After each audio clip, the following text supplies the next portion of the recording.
Welcome back to my channel. तो जो हम द इंडियन पॉलिटी थी बाय लक्ष्मीकांत वो हम कवर कर रहे हैं, ठीक है। तो उसमें हम 14th पार्ट में आए हैं जिसका नाम है फेडरल सिस्टम।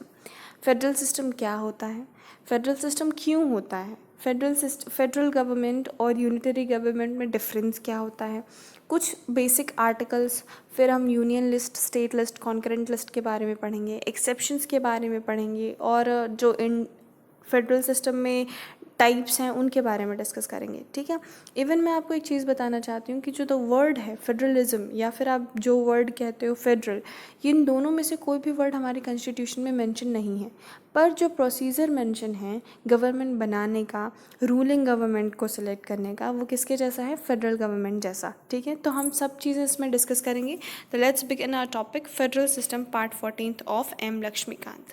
अब देखो, जब भी कहीं कोई गवर्नमेंट बनती है, जब भी कोई डेमोक्रेटिक स्टेट की आप बात करते हो जहाँ पे इलेक्शन होता है, वहाँ दो तरीके की गवर्नमेंट बनती है। पहली कौन सी होती है, एक तो वो तो फेडरल गवर्नमेंट हो जाएगी, या तो वो यूनिटरी गवर्नमेंट हो जाएगी। अब देखो बेसिक डिफरेंस, देखो एक बार तो तुम इसको पढ़ लेना, ये जो डिफरेंसेस हैं इनको एक बार पढ़ लेना, पर मैं तुमको बेसिक बेसिक डिफरेंस बता देती हूँ, क्योंकि बाकी आप देखोगे तो ज़्यादातर में यूनिटरी गवर्नमेंट में क्या है, ऐसा भी हो सकता है और ऐसा नहीं भी हो सकता है। रिजिड कॉन्स्टिट्यूशन भी हो सकता है, फ्लेक्सिबल कॉन्स्टिट्यूशन भी हो सकता है, और जो कॉन्स्टिट्यूशन है वो रहता है वो नॉन रिटन भी हो सकता है, ठीक है। और जुडिशरी को आप इम्प्लीमेंट कर सकते हो, नहीं भी दे सकते हो, मतलब आप उसको इंडिपेंडेंट भी कर सकते हो, और आप ये भी कह सकते हो कि गवर्नमेंट का सपोर्ट करे जुडिशरी, ठीक है। पर जो बेसिक डिफरेंस होता है वो ये होता है कि जो फेडरल सिस्टम है उसमें डुअल गवर्नमेंट बनती है। डुअल गवर्नमेंट मतलब दो गवर्नमेंट, एक जो सेंट्रल के लिए बनती है, दूसरी जो स्टेट के लिए बनती है। सेंट्रल के लिए जैसे कैसे बताऊँ मैं आपको, जैसे अभी है ना, रिसेंट के टाइम पे बीजेपी की गवर्नमेंट है इंडिया में, तो बीजेपी की गवर्नमेंट कहाँ है, सेंट्रल में है, ठीक है, पूरे सेंट्रल में, क्योंकि पीएम जो हमारे हैं वो कौन सी पार्टी के थे, वो बीजेपी के हैं, ठीक है। पर अगर आप देखोगे छत्तीसगढ़ में जो रूलिंग गवर्नमेंट है वो कौन सी है, कांग्रेस की। तो क्या है, दोनों अलग अलग गवर्नमेंट है, एक जगह बीजेपी का गवर्नमेंट है, एक जगह कांग्रेस की गवर्नमेंट है। तो क्या कितनी गवर्नमेंट हुई, दो गवर्नमेंट हुई, एक स्टेट में और एक सेंट्रल में, ठीक है।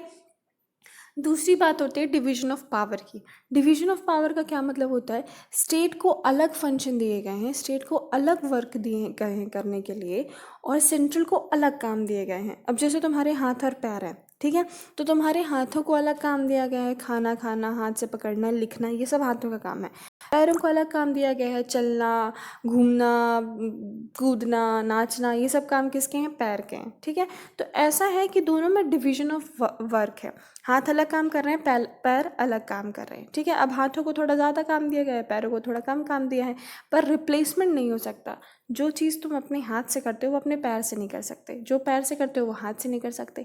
एक्सेप्शनल केसेस हैं जहाँ पे कभी कभी ऐसा करना पड़ सकता है, जैसे कि अगर किसी के हाथ नहीं होते तो वो पैर से खाना खाते हैं या पैर से लिखने की कोशिश करते हैं, ठीक है। और ये चीज़ मतलब मोटिवेट करने लायक है कि अगर आपको पास इनकेपेबिलिटी है तो उसको मोटिवेट करना, उसको इन्हांस करना, है ना। तो ये चीज़ें होती हैं कि डिवीजन ऑफ पावर होता है सेंट्रल और स्टेट के बीच में, दोनों के अलग अलग फंक्शन होते हैं जिनको मिक्स नहीं किया जा सकता, ठीक है। ये बेसिक चीज़ें होती है फेडरल सिस्टम की। अब यूनिटरी गवर्नमेंट की क्या बेसिक चीज़ें होती हैं, वहाँ सिर्फ एक गवर्नमेंट होती है। कितनी गवर्नमेंट होती है, सिर्फ एक गवर्नमेंट होती है, ठीक है। तो जब एक ही गवर्नमेंट है तो डिवीजन ऑफ पावर कैसे होगा। अब जैसे सिर्फ किसी के पास, जैसे गाय है, ठीक है, गाय के पास सिर्फ पैर हैं, तो वो हाथ का काम कैसे करेगी, सारे काम वो पैर से ही करेगी, है ना, समझ में आया। तो जैसे यूनिटरी गवर्नमेंट में सिर्फ एक ही गवर्नमेंट है तो सारे काम कौन करता है, एक ही गवर्नमेंट करती है, तो डिवीजन ऑफ पावर नहीं होता है, सिंगल गवर्नमेंट होती है और नो डिवीजन ऑफ पावर होता है, ठीक है। सुप्रीमेसी ऑफ कॉन्स्टिट्यूशन यहाँ है, यहाँ मे और मे नॉट भी है, ठीक है। तो तुम ये सब देखते रहना कि कहाँ पे क्या है। जैसे कि जो जापान है वहाँ पे क्या है, सुप्रीमेसी ऑफ कॉन्स्टिट्यूशन है, पर ब्रिटेन में सुप्रीमेसी ऑफ कॉन्स्टिट्यूशन नहीं है। जो फ्रांस है वहाँ पे रिजिडिटी ऑफ कॉन्स्टिट्यूशन है, और जो ये है अपना ब्रिटेन, वहाँ पे रिजिडिटी नहीं है। अब देखो ये रिजिडिटी का क्या मतलब होता है, रिजिडिटी ऑफ कॉन्स्टिट्यूशन का मतलब ये होता है कि जैसे मान लो कि कुछ चीज़ कॉन्स्टिट्यूशन में लिखी हुई है, ठीक है, तो क्या होता है, वो चेंज ना हो पाए। जैसे मान लो कॉन्स्टिट्यूशन में लिखा है कि हम टैक्स लगाएंगे, इतना टैक्स लगाएंगे, ठीक है, मान लो ऐसा लिखा है, ऐसा लिखा नहीं है पर मैं ऐसे एग्जांपल दे रही हूँ कि मान लो कहीं पे लिखा हुआ है कॉन्स्टिट्यूशन में कि हम 3% जो है टैक्स वो लगाएंगे। अब वो 3% टैक्स हमेशा ही लगता रहेगा क्योंकि वो कॉन्स्टिट्यूशन में लिखा है, तो उसको हम कहेंगे रिजिड कॉन्स्टिट्यूशन, कॉन्स्टिट्यूशन की बात मानी जा रही है। अगर कॉन्स्टिट्यूशन ऐसा है जैसा ब्रिटेन में है, वहाँ पे नॉन रिटन कॉन्स्टिट्यूशन है, वहाँ पे कॉन्स्टिट्यूशन बाय वर्ड होता है। मतलब जैसे कि वहाँ की रानी ने कह दिया आईडी कार्ड ज़रूरी है तो आईडी कार्ड ज़रूरी है, कल को कह दिया ज़रूरी नहीं है तो कल को चेंज हो जाएगा वो। वहाँ पे कॉन्स्टिट्यूशन अलग अलग फंक्शन करता है गवर्नमेंट के लिए और मतलब बाकी लोगों के लिए और क्वीन के लिए। तो क्या हुआ, ये भी अनरिजिडिटी ऑफ कॉन्स्टिट्यूशन हुई, ठीक है। अब इंडिया का कॉन्स्टिट्यूशन कैसा है सोचो। इंडिया के कॉन्स्टिट्यूशन में ऐसा तो नहीं है कि कॉन्स्टिट्यूशन को फॉलो नहीं करते, और ऐसा भी नहीं है कि कॉन्स्टिट्यूशन चेंज नहीं होता। एक प्रोसेस लगता है बहुत बड़ा किसी भी लॉ को चेंज करने में, किसी भी लॉ को अमेंड करने में, रिमूव करने में। जैसे धारा 370 उसको हटाया गया तो वो तो था ना कॉन्स्टिट्यूशन में, उसको चेंज किया गया ना, तो चेंज तो होता है, ऐसा तो नहीं है कि चेंज नहीं होता। और ऐसा भी नहीं है कि रोज़ रोज़ चेंज होता है। तो जो इंडियन कॉन्स्टिट्यूशन है उसको सेमी रिजिड या फिर सेमी फ्लेक्सिबल जो कॉन्स्टिट्यूशन है वो कहते हैं। क्यों? क्योंकि वो चेंज भी किया जा सकता है एक प्रोसेस के कारण, ठीक है। तो रिजिड है, रोज़ रोज़ चेंज नहीं कर सकते, पर ऐसा भी नहीं है कि तुम कभी चेंज नहीं कर सकते, ठीक है। तो ये कुछ चीज़ें याद रखना। अब आते हैं फेडरेशन के बारे में। तो जो भी फेडरेशन होते हैं वो दो तरीके के होते हैं, ठीक है। पहला है इंटीग्रेटेड फेडरेशन, दूसरा है डिसइंटीग्रेटेड फेडरेशन। इंटीग्रेटेड फेडरेशन का क्या मतलब होता है, जो छोटे छोटे स्टेट्स आए, जैसे मान लो ये बहुत छोटे छोटे स्टेट्स हैं, ये कंबाइन हुए, इन्होंने एक नेशन बनाया और उस नेशन में फेडरेशन दिया, ठीक है। तो ये क्या हो गया, इंटीग्रेशन वाला फेडरेशन। कहाँ है ये, यूएसए में। जो इंडिया में फेडरेशन है वो डिसइंटीग्रेशन वाला है। वो कौन सा मॉडल फॉलो करते हैं हम, कैनेडियन मॉडल फॉलो करते हैं। इसमें क्या हुआ, एक बहुत बड़ा नेशन था, उसमें छोटे छोटे डिवीज़न होते गए और वहाँ पे स्टेट बनते गए, और वो सारे स्टेट्स ने फेडरेशन को चूज़ किया, तो वो क्या हो गया, डिसइंटीग्रेशन वाला फेडरेशन। अब ये बताओ कि ये कहाँ लिखा हुआ है, कॉन्स्टिट्यूशन में ये लिखा गया है ना, India shall be the union of states, मतलब स्टेट्स का एक यूनियन है इंडिया। अब देखो डिसइंटीग्रेशन क्यों हुआ इंडिया का, लिंग्विस्टिक बेसिस में। मोस्ट जो डिविजन्स हुए हैं वो लिंग्विस्टिक बेसिस में हुए, भाषा के आधार पर राज्यों का विभाजीकरण जो होता है वो हुआ था। तो वो क्या हो गया, डिसइंटीग्रेशन। एक बहुत बड़ा देश था, उसमें धीरे धीरे करके स्टेट्स का स्टैब्लिशमेंट होता गया, धीरे धीरे करके स्टेट्स बनते गए, ठीक है। तो वो कौन सा मॉडल था, कैनेडियन मॉडल था, जिसको किसने फॉलो किया, इंडिया ने फॉलो किया, और फेडरेशन को इंडिया में लाया गया। समझ में आई ये बात। और उसके बाद अपन पढ़ेंगे अब कि जो कॉन्स्टिट्यूशन है, जो फेडरेशन है, वो होता क्या है। Federation is an institutional mechanism to amend two sets of politics, that is first the central और नेशनल लेवल, और the second is a provisional और regional level. Both set of politics are autonomous in its own sphere. इसका क्या मतलब हुआ, जो federation होता है ये एक मैकेनिज्म है। कैसा मैकेनिज्म, जो दो सेट ऑफ गवर्नमेंट को साथ में रखता है। एक स्टेट, देखो मतलब सिंपल भाषा में बोलूँ तो एक ऐसा मैकेनिज्म, एक ऐसा प्रोसेस जो तुमको कहता है कि दो गवर्नमेंट बनाओ, एक स्टेट में बनाओ और एक सेंट्रल में बनाओ, दोनों को एक साथ मिल के काम करना है पर अलग अलग चीज़ों पे, ठीक है। ऐसा नहीं है कि दोनों लड़ने लग जाएं, ठीक है। एक पीस का जो मेंटेन है वो होना चाहिए। और दोनों जो पॉलिटिकल्स हैं ये ऑटोनॉमस है, मतलब खुद में फंक्शनल है। ऐसा नहीं है कि स्टेट को हमेशा नेशनल गवर्नमेंट की ज़रूरत पड़ेगी कुछ करने के लिए, या नेशनल गवर्नमेंट को हमेशा स्टेट गवर्नमेंट की ज़रूरत पड़ेगी। वो खुद फंक्शन कर सकते हैं पर दोनों लिंक्ड हैं, होने चाहिए, ठीक है। समझ में आया। हर की अलग अलग पावर है, अलग अलग रिस्पॉन्सिबिलिटी हैं, ठीक है। ऐसा नहीं है कि तुम स्टेट को वही रिस्पॉन्सिबिलिटी दे रहे हो जो नेशन को दे रहे हो, या नेशन को वही रिस्पॉन्सिबिलिटी दे रहे हो जो स्टेट को दे रहे हो। दोनों में अलग अलग रिस्पॉन्सिबिलिटी दी गई हैं, दोनों में अलग अलग पावर दी गया है, ठीक है। The details of the federalism is the dual system of government that is generally found in the written constitution. जो डिटेल ऑफ द फेडरलिज्म है और डुअल सिस्टम ऑफ गवर्नमेंट है, ये जनरली कॉन्स्टिट्यूशन में रिटन मिलता है। Written constitution is considered as supreme. जो हम लोगों ने पहले डिफरेंस पढ़ा था उसमें ये चीज़ आपने देखी थी कि जब भी हम फेडरल गवर्नमेंट की बात करते हैं तो वहाँ पे सुपीरियरिटी या जो मोस्ट प्रायोरिटी जिसको दी जाती है वो क्या होता है, कॉन्स्टिट्यूशन होता है। तो कॉन्स्टिट्यूशन को सुपीरियरिटी तो देंगे ही अगर तुम फेडरल गवर्नमेंट की बात कर रहे हो, ठीक है। Certain subjects which are concern to nation as whole, for example defence और currency, will be responsibility of union और स्टेट गवर्नमेंट। कुछ ऐसी चीज़ें जो पूरे देश को इफेक्ट करती होंगी उसका ज़िम्मा किसको दिया जाएगा, सेंट्रल गवर्नमेंट को। क्योंकि देखो सेंट्रल गवर्नमेंट कैसे बनती है, जब बहुत सारे स्टेट्स हैं उसमें एक ही पार्टी के नेता आए, ठीक है। जैसे अभी मेजॉरिटी नेता कहाँ के हैं, बीजेपी के। तो इससे क्या समझ में आता है कि अब उस गवर्नमेंट के पास, जो सेंट्रल में गवर्नमेंट है उसके पास ज़्यादा लोग हैं ज़्यादा स्टेट्स में जो ज़्यादा लोगों की नीड समझ सकते हैं। तो जब भी कोई ऐसी चीज़, ऐसा कोई इशू आता है जो बहुत सारे लोगों को इम्पैक्ट डालेगा तो वो रिस्पॉन्सिबिलिटी किसको दी जाती है, उसमें लॉ बनाने की, नियम बनाने की, चेंज करने की, मॉडिफाई करने की जो रिस्पॉन्सिबिलिटी है वो किसको मिलती है, सेंट्रल गवर्नमेंट को। समझ गए, जैसे डिफेंस या करेंसी की बात करूँ, ठीक है।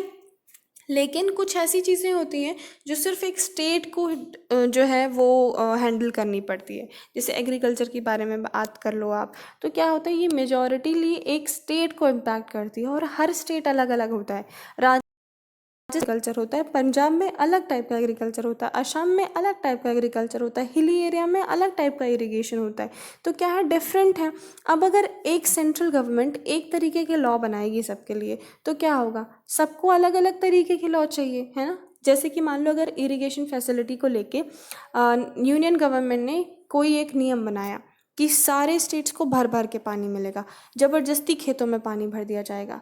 तो कुछ ऐसी फसलें हैं, कुछ ऐसे स्टेट हैं जो ऐसी फसल ग्रो करते हैं जहाँ पे पानी की मात्रा कम लगे, ठीक है, जैसे राजस्थान में, है ना। तो अब अगर ज़बरदस्ती उनके खेतों में पानी भरा जाएगा तो क्या होगा, वो फसल ख़राब हो जाएगी। या फिर अगर वो चाहें भी तो, जैसे कि कुछ स्टेट हैं असम जैसे जहाँ पे बहुत बारिश होती है, ठीक है, मेघालय, अगर वहाँ ज़बरदस्ती पानी भर देंगे तो क्या हुआ, उनकी फसल सड़ जाएगी। तो दोनों की नीड अलग अलग है, दोनों स्टेट की, दोनों रीजनल की जो नीड्स हैं वो अलग अलग हैं। अलग अलग नीड के लिए अलग अलग लॉ बनाने पड़ेंगे। और अलग अलग लॉ, ऐसा तो नहीं है कि सेंट्रल गवर्नमेंट बैठ के एक दिन सारे अलग अलग स्टेट्स के लिए अलग अलग एग्रीकल्चर सिस्टम के लिए अलग अलग लॉ बनाएगी, ऐसा नहीं कर सकते। इसलिए वो जो रिस्पॉन्सिबिलिटी है वो स्टेट्स को दी गई है कि चलो ठीक है, तुम लोग जाओ अपने अपने स्टेट्स को देखो और उसमें लॉ बनाओ, ठीक है। अगर कभी कन्फ्लिक्ट होता है, ठीक है, दोनों के बीच में, स्टेट और सेंट्रल के बीच में कन्फ्लिक्ट होता है, मान लो सेंट्रल गवर्नमेंट में बोला कि ये काम करना है, पर उस एक स्टेट को लगता है कि नहीं, अगर वो काम हमारे स्टेट में होगा तो वो सही नहीं होगा, वो अच्छे से नहीं होगा, वो बेटर वे में नहीं जाएगा। तो क्या करना चाहिए, अगर ऐसा कोई कन्फ्लिक्ट होता है तो जुडिशरी सिस्टम को बीच में लाया जा सकता है, जुडिशरी अपना पावर, अपना रोल दिखा सकता है, ठीक है। दो the institution a constitution does not use the word federalism anywhere, however the structure of Indian government is divided into two sets of government। ये जो बात है ये मैंने आपको पहले भी कही थी कि इंडियन कॉन्स्टिट्यूशन में ये वर्ड फेडरलिज्म या फिर ये फेडरल वर्ड कहीं यूज़ नहीं किया गया है, कहीं किसी ने कहा नहीं है कि तुम फेडरलिज्म को फॉलो करना, किसी ने नहीं कहा कि तुम फेडरल गवर्नमेंट बनाना। पर हाँ, जो प्रोसेसिंग थी एक गवर्नमेंट बनाने की, ठीक है, एक सेंट्रल और स्टेट्स में डिवीजन ऑफ गवर्नमेंट करने की, वो जो पॉलिसी थी उस तरीके की पॉलिसी को अपनाया गया था, ठीक है। For entire nation union government बनाया गई जिसको सेंट्रल गवर्नमेंट कहते हैं, और हर एक स्टेट के लिए स्टेट गवर्नमेंट बनाई गई जिसको स्टेट गवर्नमेंट ही कहते हैं, ठीक है। अब subjects of federal system, the Constitution clearly demonstrates the subjects which are under the exclusive domain of the Union and those are exclusively under the state। अब क्या क्या होता है, अगर आपको एक फेडरल सिस्टम चाहिए तो आपको डिवीजन ऑफ पावर करना पड़ेगा। डिवीजन ऑफ पावर में आपको ये समझना पड़ेगा कि कौन कौन से सब्जेक्ट आप स्टेट को दे सकते हो कि चलो इन चीज़ों में तुम लॉ बनाना, कौन कौन से सब्जेक्ट आप यूनियन को दे सकते हो कि चलो ठीक है, अगर तुम इन सब में लॉ बना सकते हो तो स्टेट तो यूनियन आप इनमें लॉ बना देना। और एक लिस्ट होती है कॉन्करेंट लिस्ट, जिसमें बोथ यूनियन और स्टेट गवर्नमेंट को पावर दी जाती है कि तुम दोनों में से कोई भी इस पर लॉ बना सकता है according to the need and desire of people. ये चीज़ याद रखना कि हमेशा it is according to the need and desire of people कहा जाता है, क्योंकि जैसे वहाँ की सिटीजन्स की जो इच्छा होगी या उनकी ज़रूरत होगी उस बनाओगे। तो 3 लिस्ट बनाई गई। पहले को कहते हैं यूनियन लिस्ट, ठीक है। यूनियन लिस्ट में सिर्फ जो पार्लियामेंट है, मतलब सेंट्रल यूनियन है, वो जो है वो अपना लॉ बनाती है, ठीक है। दूसरी होती है स्टेट लिस्ट। स्टेट लिस्ट में सिर्फ जो स्टेट गवर्नमेंट है वो लॉ बनाती है। तीसरी होती है कॉन्करेंट लिस्ट, जिसमें स्टेट और यूनियन दोनों मिलके जो है वो लॉ बना सकते हैं। समझ में आया। अब इसके बाद हम डिस्कस करेंगे division of power in state and central. अब जब ये बात कही गई कि तुम यूनियन में डाल दो कुछ, कुछ स्टेट में डाल दो, कुछ कॉन्करेंट लिस्ट में डाल दो, तो क्या हुआ, 3 हमको लिस्ट बनानी थी। अब ये 3 लिस्ट बनाने के लिए हमको ये देखना था कि कौन कौन से फैक्टर्स हैं जिसके बेसिस में हम डिवीज़न कर सकते हैं कि चलो ठीक है, इस फैक्टर के कारण हमने ये मैटर यूनियन को दे दिया, या इस फैक्टर के कारण हमने ये जो मैटर है कि तुम लॉ बनाओ इस पर्टिकुलर चीज़ में, हमने ये स्टेट को दे दिया। तो 2 चीज़ें होती हैं, एक होता है टेरिटोरियल ज्यूरिडिक्शन और एक होता है स्टेट मैटर ज्यूरिडिक्शन। टेरिटोरियल का मतलब क्या है, यूनियन ने कहा कि चलो ठीक है, अगर इस राज्य के अंदर कुछ भी होता है तो इसमें लॉ स्टेट बनाएगा, पर अगर यहाँ यहाँ यहाँ यहाँ हर जगह कुछ हो रहा है तो इस पे लॉ कौन बनाएगा, यूनियन बनाएगा, ठीक है। तो ये क्या हो गया, टेरिटोरियल ज्यूरिडिक्शन। दूसरा आता है स्टेट मैटर ज्यूरिडिक्शन, मतलब अगर यहाँ से रिलेटेड कोई चीज़ है जो यहाँ यहाँ यहाँ बाकी जगह नहीं है, तो यहाँ पे स्टेट जो है वो लॉ बनाएगा।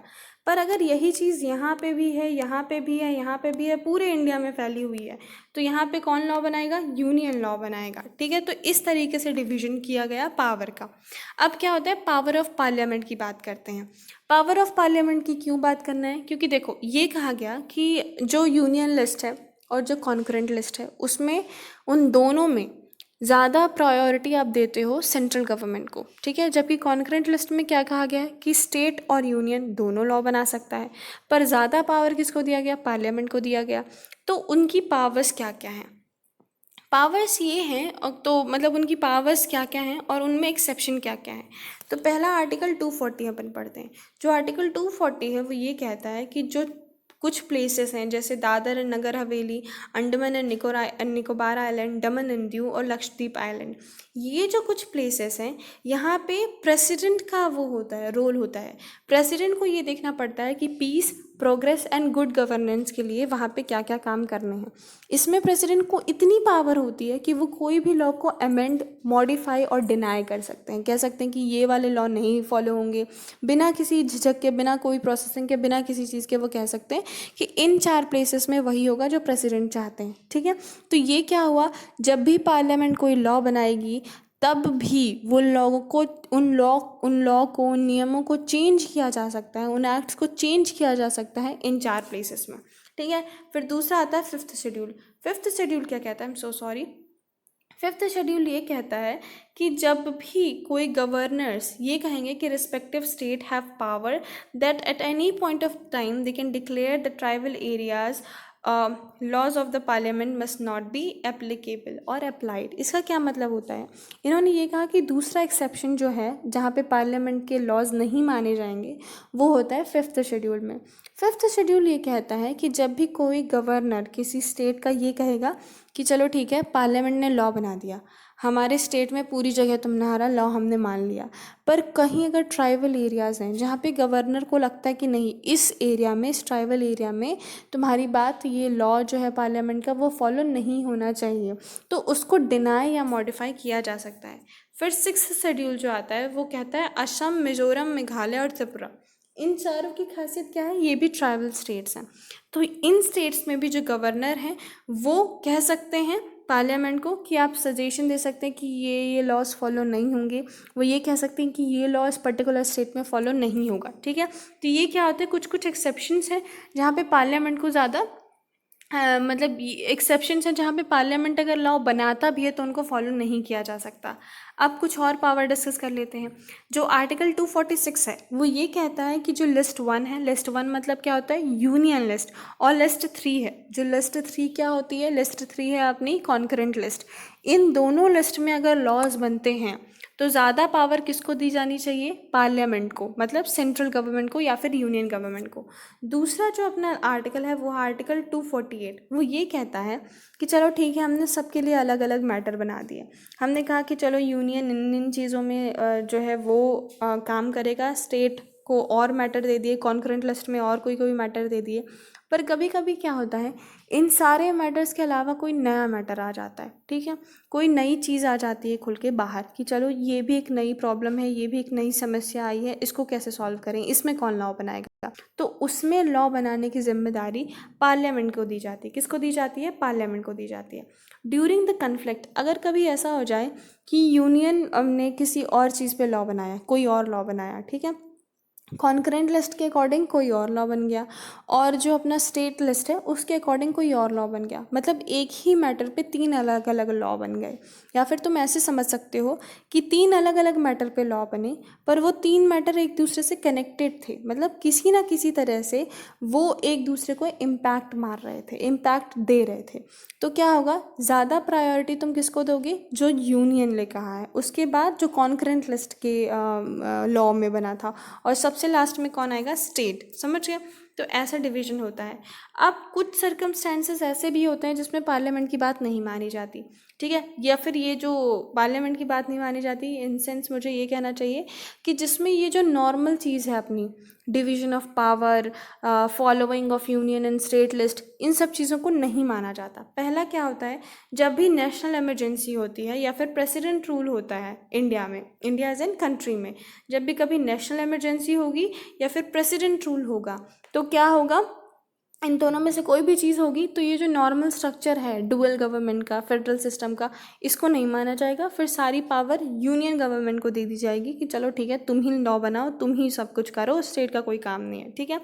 दूसरा ये होता है कि कभी कभी क्या होता है, आई एम सो सॉरी, कभी कभी क्या होता है कि कोई एक मैटर है जो स्टेट लिस्ट में डाला है, ठीक है, पर धीरे धीरे सबको लगने लग गया कि नहीं, ये सिर्फ एक स्टेट की बात नहीं है, इससे बहुत लोग इम्पैक्ट होंगे, पूरा देश इम्पैक्ट होगा। अगर ये बात आई तो क्या होगा, फिर राज्यसभा में ये बिल पास करना पड़ेगा कि ये जो मैटर है इसको स्टेट लिस्ट से आप पार्लियामेंट लिस्ट में डालो, यूनियन लिस्ट में डालो, ताकि इसमें सेंट्रल जो है वो अपना लॉ मेकिंग का प्रोसेस कर सके। तीसरा क्या आता है कि जब कभी 2 या 2 से ज़्यादा स्टेट ये कहने लगे कि ये जो मैटर है इससे बहुत लोग इम्पैक्ट होंगे, तो आप इसमें जो यूनियन है वो इसमें लॉ बनाए, हम नहीं बनाएंगे, ऐसा अगर किसी स्टेट ने कह दिया, किसी एज इन 2 और 2 से ज़्यादा स्टेट ने कह दिया, तो फिर उसमें यूनियन गवर्नमेंट को, जो यूनियन है, जो पार्लियामेंट है, वो लॉ बनाएगी। चौथा क्या होता है, इम्प्लीमेंटेशन ऑफ इंटरनेशनल एग्रीमेंट। कभी कभी क्या होता है, जैसे भारत सरकार के कुछ लोग, जैसे कि स्पेशली प्राइम मिनिस्टर, अपने प्राइम मिनिस्टर तो घूमते ही रहते हैं जैसे, ठीक है, तो अगर वो कहीं बाहर कंट्री में जाते हैं, उन्होंने कोई एग्रीमेंट ले लिया, अब उस एग्रीमेंट को फुलफ़िल करने के लिए अगर कोई लॉ बनाने पड़ते हैं, कुछ चेंजेस करना पड़ता है, तो उसमें भी क्या होता है, अगर वो भले स्टेट का मैटर हो, ठीक है, मान लो स्टेट का मैटर है कि कितना टैक्स लेना है, पर ऑल ओवर इंडिया का डेवलपमेंट के लिए हमको टैक्स का रिडक्शन या इंक्रीमेंट करना है, ठीक है, तो उसमें क्या करेंगे, उसमें यूनियन गवर्नमेंट जो है वो लॉ बनाएगी, ठीक है। अब यूनियन लिस्ट में देख लो, atomic energy, defence, foreign affairs, war and peace, railway, banking, total 100 matter जो हैं वो यूनियन लिस्ट में है, उसको लिस्ट 1 कहते हैं। स्टेट लिस्ट को लिस्ट 2 कहते हैं। इसमें agriculture, police, local government, public health, land, ये सब आता है। फिर थर्ड आती है अपनी कॉन्करेंट लिस्ट, जिसमें education, transfer of property other than agriculture land, forest, trade union, ये सब मिला के 52 आइटम्स जो हैं वो कॉन्करेंट लिस्ट में आते हैं। अदर फैक्ट्स, इसमें क्या होता है, इसमें सिर्फ ये कहा गया है जो आर्टिकल 257 है कि दोनों गवर्नमेंट को एक साथ रहना है, ठीक है। The executive power of every state shall be so exercised that it is not implement or prejudice the exercise of the executive power of union. State और यूनियन को अलग अलग अपनी पावर प्रैक्टिस करनी है, एक साथ लिंक्ड होके, ऐसा नहीं कि दोनों एक दूसरे को ओवरलैप करते रहें, लड़ते रहें, ठीक है। And the executive power of union shall be extended to give such an direction to the state and may appear to the government of India to be necessary for the purpose. State government का काम ये है कि वो अपना काम करे और हमेशा कन्फ्लिक्ट में ना रहे सेंट्रल गवर्नमेंट से। वेयर एज सेंट्रल गवर्नमेंट का काम क्या है कि वो स्टेट को एक डायरेक्शन दे कि किस डायरेक्शन में काम करना है। फिर एक कमीशन की बात की गई है जिसमें ये कहा गया था कि गवर्नर्स को अपॉइंट करो। फिर गवर्नर्स को अपॉइंट किया गया अलग अलग स्टेट के लिए। स्टेट का डिवीज़न हुआ लिंग्विस्टिक बेसिस में, मतलब भाषा के आधार पर जो क्षेत्र हैं, जो स्टेट है, उनका डिवीज़न किया गया था। ठीक है, इसमें एक वीडियो बनाई थी मैंने ब्लू स्लाइड्स वाली, इंटीग्रेशन ऑफ स्टेट। ठीक है, उसको आप देख लेना अगर आपको ये चीज़ समझ में ना आए कि लिंग्विस्टिक बेसिस पर डिवीज़न हुआ क्यों और कैसे हुआ। ठीक है, वैसे तो इतनी बड़ी बात नहीं, समझ में आ जाएगी। रिसेंटली गुजरात और महाराष्ट्र बने थे 1960 में, ये चीज़ गलत लिखी हुई है। रिसेंटली तेलंगाना बना था, कब बना था वो तुम बताना मुझे। ठीक है, The Constitution of India, under Article 371, gives some special provision for the both state and considering their peculiar social and historical circumstances. However, most of the special provisions are related to northeastern states. Northeastern states से क्यों ज़्यादा उनको ज़्यादा provision, ज़्यादा facility, ज़्यादा power क्यों दी गई है? ऑब्वियसली ट्राइबल एरिया ज़्यादा है वहाँ पे, तो वहाँ पे एक अलग ही कल्चर का डेवलपमेंट हुआ है। तो उस अलग कल्चर को स्टडी करने के लिए, समझने के लिए वहाँ का लोकल होना ज़रूरी है। ठीक है, इसलिए वहाँ पे लोगों को ज़्यादा स्पेशल पावर दी गई है अंडर आर्टिकल 370। अब लक्ष्मीकांत की जो बुक है वो पहले बनाई गई थी, पहले लिखी गई थी, अभी नहीं लिखी उन्होंने। ठीक है, तो उनको नहीं पता कि आर्टिकल 370 अभी हट गया है। ठीक है, तो उन्होंने ये लिखा था कि जो नॉर्दर्न स्टेट है, जैसे कि नॉर्दर्न मोस्ट स्टेट है जम्मू एंड कश्मीर, उनको भी स्पेशल प्रोविज़न दिए गए हैं। One of the major difference between other state and state of Jammu Kashmir are there that no emergency due to internal disturbance can be declared in J&K without the concurrent of the state. मतलब वहाँ पे India में, बाकी India में चाहे जो हो जाए, जम्मू कश्मीर में इमरजेंसी नहीं लग सकती। ठीक है, वो तभी लगेगी जब वहाँ पे लोग चाहेंगे। The union government can not impose a financial emergency in Jammu and K, and the directive principles also do not apply in J&K। Directive principle क्या होते हैं? डायरेक्टिव प्रिंसिपल जैसे कि कैसे समझाऊँ, जैसे कुछ कुछ चीज़ें ऐसी होती हैं जो कि लॉ नहीं होती। हम लोगों ने पढ़ा था कि हमारे कॉन्स्टिट्यूशन में 2 तरीके की चीज़ें लिखी गई हैं। एक, जो लॉज हैं तुम फॉलो नहीं करोगे तुमको जेल हो जाएगी। कुछ ऐसी हैं जो लॉ नहीं है पर कहा गया है कि तुम करो, उनको ड्यूटीज़ ऑफ सिटीज़न भी कहा जा सकता है। ठीक है, कि नहीं तुम ये करोगे तो अच्छा रहेगा। जैसे कि गवर्नमेंट को ये कहा गया था कि स्लॉटरिंग ऑफ एनिमल्स, जैसे कि गौ हत्या, ठीक है, उसको बंद करना चाहिए, पर वो लॉ नहीं था कि तुम बंद नहीं करोगे तो तुमको जेल हो जाएगी। वो क्या था? DPSP में था, मतलब तुमको बंद करना चाहिए। अगर तुम बंद करोगे तो तुमको अच्छा रहेगा, तुम्हारे देश के लिए अच्छा रहेगा, तुम्हारी गवर्नमेंट के लिए अच्छा रहेगा। ठीक है, तो ये सब चीज़ें जम्मू एंड कश्मीर में फॉलो नहीं होती। An amendment to the Indian constitution under article 368 can only be applied in the concurrence of government in J&K। कोई भी लॉ चेंज होता है, अमेंड होता है, तो वहाँ की स्टेट गवर्नमेंट के कांटेक्ट में रहने के बाद ही आप जम्मू कश्मीर की चीज़ों को चेंज कर सकते हो। ऐसा नहीं कि यूनियन ने लॉ बना दिया तो जम्मू कश्मीर में फॉलो हो जाएगा। ये कब की बात थी? जब आर्टिकल 370 था, अब आर्टिकल 370 नहीं है। ठीक है, ये चीज़ याद रखना। So that's all for today. थोड़ा लंबा हो गया लेक्चर, थोड़ा आराम से पढ़ना, धीरे धीरे पढ़ना, समझ में आ जाएगा। जो आर्टिकल्स ऐसे हैं जिसमें पावर ऑफ पार्लियामेंट की बात की गई है, एक्सेप्शन ऑफ द पार्लियामेंट की बात की गई है, उनको थोड़ा सा याद रखना, थोड़ा सा याद रखना, एकदम बिट वाला। ठीक है, so that's all for today. Thank you, ख्याल रखना, टेक केयर, बाय बाय।